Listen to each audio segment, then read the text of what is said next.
There is a phrase floating around, a parenting style that's getting a lot of talk and attention. It's gentle parenting. Have you heard of this? Some disagree with it altogether. Others have gone all in. I think many of us are kind of squishy on what it even means, and we're falling somewhere in between. But no matter where you lie on the gentle parenting spectrum or the spectrum of opinion, it's a parenting style people are chatty about.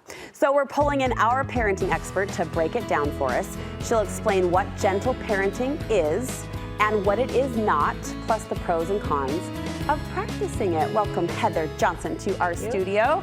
I'm gonna shoot straight with a question right off the top. You, sister, have changed our parenting game in the way we think about a lot of parenting topics, right? Discipline, communication, our role as parents.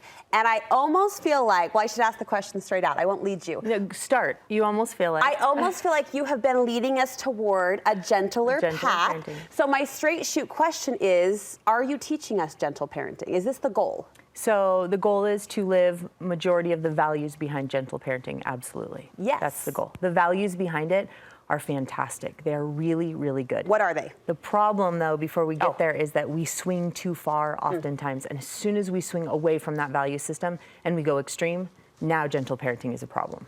Okay. And it's a problem. So when the pendulum hits the far side, you flinch. Yep, we're in trouble. But in middle ground, you approve. So those values that support gentle parenting, what are they? Yeah, so gentle parenting, essentially think of it as having three key components. The first is being empathetic towards our kids' emotions and feelings. Okay. That's the first piece.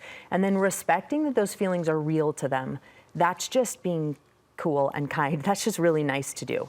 The second piece is positive discipline. So it's focusing more on constructive feedback opposed to punishing all the time. Okay. That's a shift. We want to make that shift. That's a really good thing to stand by. The third piece is that we're going to be more in tune with how we feel, and we're going to manage our emotions as parents in better ways. So we're going to communicate, and then we're going to model for our kids how we hope they manage their emotions. Now, I don't know about you, but all three of those things sound really, really good. They do. Right? They're really healthy. So the values and principles behind gentle parenting are really great. Where does gentle parenting go wrong? Let's elaborate a little bit more, because we talked about this being a generational divide. Right, There are nanas, grandmas, mimis watching that are saying, my kids aren't even parenting, Heather. Like, there's no parenting going on. Is that gentle parenting? Yeah, that's gentle parenting gone bad. Okay. Right? That's not what we're looking to do here. Gentle parenting turned into being too lenient or permissive parenting. We're not gentle parenting anymore. Gentle parenting has boundaries. There are consequences. There are rules. We uphold them. We're just recognizing that our kids are real people when we're delivering those messages. We're staying in control when we help them understand that there's consequences to their choices. Okay. That's gentle parenting. It's leaving a space for them to express to us how they feel, and then also executing a consequence. That's gentle parenting. So as soon as we swing away from that, there's also a piece, just as a side note, of gentle parenting that I actually really don't love and subscribe to. There's oftentimes, when we go too far, this piece of pushing our kids to understand how their actions make us feel. So oftentimes you'll hear, you know, I'm gently parenting, and you'll hear a parent say something like, when you don't put your shoes on and get in the car, I'm late for work, and then you make me angry. I don't love that part. I don't subscribe to that piece. Where we're asking to better understand our kids, and instead we turn it around and blame them for the fact that we're feeling emotions. I don't love putting that on our kids.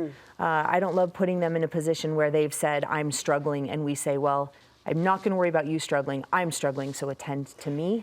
I don't love that connection and that piece to this. Back to the first definition, though, of the emotional expression. Isn't emotion a consequence? Like, as we try to teach kids healthy consequences to their behavior in gentle ways, isn't a reasonable consequence that people around you are going to feel certain emotions? Absolutely, and we want them to understand that their behavior does impact the people around us, or people around them, and including us, right? It does impact us. So how do I say, you didn't put your shoes on, we're late, I'm frustrated, without burdening them with my taxing emotion? Right, so anytime we're going to shame them or blame them for the fact that we're feeling the emotion, opposed to helping them understand that certain actions elicit emotions in a given situation, they're going to take it as, I make my mom angry. I do this to these people. Can you phrase that for us? Opposed to your behavior, right? When it takes us too long or a long time to get in the car, then here are the natural consequences of that. And one of those natural consequences is getting late to school or being late to work, opposed to, you make me do this. Okay. You make Okay. me angry That's about good. this, That's right? good. You just want to move it away from this idea that they cause it and that they are that thing. Okay. All right. Let's talk about how we can more gently parent or support gentle parents in positive ways. You say communication leads out. And it's key, and this helps us bridge the gap generationally, because generationally, this is not being received very well, right? Older generations have a really hard time with this parenting practice. They feel like it is too lenient and that there's permissiveness, and like you said, it's like, my kids aren't even parenting, so what is happening here? When we can communicate and help older generations better understand what it is we're trying to accomplish, and we can make it clear that we're not abandoning discipline, we're not abandoning boundaries, we're hearing our kids, we're building a relationship with them, and in turn, it helps them better understand and execute and accept consequences and boundaries. I think this is a really fabulous conversation to have, this communication point to make, and not to gold star myself, but we had an extended family vacation this summer, and I found myself feeling a little tense about reactions I know I would get from certain, generational family members. And so we cracked open the conversation and we laid it out. And I think them hearing my approach and me expressing what you just said, there are boundaries, there are consequences, and they're little humans, and I try to treat them that way. It's it was exactly so wonderful just to connect over that point. And they understand that. Older generations, they want that same thing. So they can understand when we can communicate. They really do prefer hearing us say, and it helps them when we say, we're not permissive. This isn't a leniency. We also want to make sure we're communicating with our kids so that we can help them understand when we look at them and say, hey, I'm going to be here to listen to how you feel. And I want to better understand how those feelings have impacted you. And there are consequences to choices. And I'm the parent here, and as a result, there are these things. So communicating with them also is really important. We're going to stay positive. We are going to stay positive. So if you want to see positive changes in your kids, we've actually proven that giving them positive feedback, and it's actually a 4-to-1, they need to hear positive feedback from us 4 more times than they hear something negative. If you want to have positive change in kids, right? I would argue that that's adults too.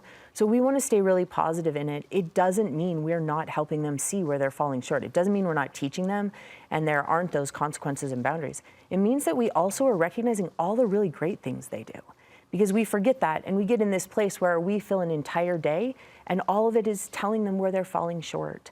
And so we want to make sure that we mix it up, that they get lots of positive from us, not just the negative. You say to be a healthy, gentle parent, there are some expectations we should hold and have of ourselves. Of ourselves. Remember, part of being a gentle parent or gentle parenting is being in charge of our own emotions and us being able to manage how we show up, right? If you don't want a child who yells, there's a lot to be said about us not yelling. If you want a child to be patient, we need to model that patience. A really great way to do that is, instead of asking what we want our kids to do in a situation, ask ourselves, what do I expect of me in this situation? So what do I expect of me when a high schooler brings home a bad grade in English? What do I expect of me when a child is struggling to get into a car seat? What do I expect of me when a kid is running around the house and won't climb into bed and brush their teeth? Ask what you expect of yourself so that we can learn to manage our own emotions. This is not gentle parenting. This is just really great parenting.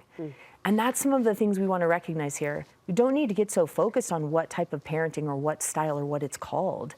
We want to look at the values and principles that benefit relationships between parents and kids, that help us love and teach them.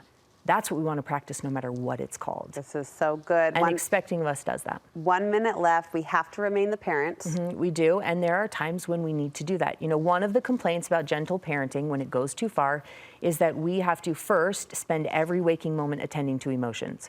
Well, if you've got a child who's struggling 10 times a day, we don't have 10 hours to sit and go, tell me how you feel about the car seat. Tell me how you feel about English class. But we feel like that's what's being asked. And so we want to make sure that there are times when we are the parent. There are times when we scoop a child up and say, you're not walking anymore. You're not staying on the sidewalk, so now I will carry you. There are times when we say, you're not actually going out tonight. And I'm the parent, and here are the rules, and here's why we're doing that. We need to remain the parent. We're not looking to become best friends here. The best friendship is when we are a parent and they are a child. That's part of gentle parenting. Ooh, Heather, well said. Finally, we need to see these people, these little people, as people. As people. And no matter what their size, right? My little people now range from 9 to 22. And to see them as a person, that they have hopes and dreams and fears, they have insecurities, they have strengths, they have good days and bad days. Gentle parenting is seeing them as a person when we deliver the message.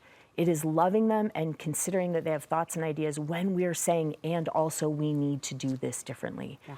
It really is creating such a beautiful, safe space so that the relationship strengthens, so that their ears can be open to what it is that we're trying to teach them and how we're trying to love them. That is being a gentle parent. Heather, great job. I was soaking this in, sister. We appreciate it. Thank you so much. If you'd like to work with Heather personally for family or individual coaching, you can find her contact information on our website.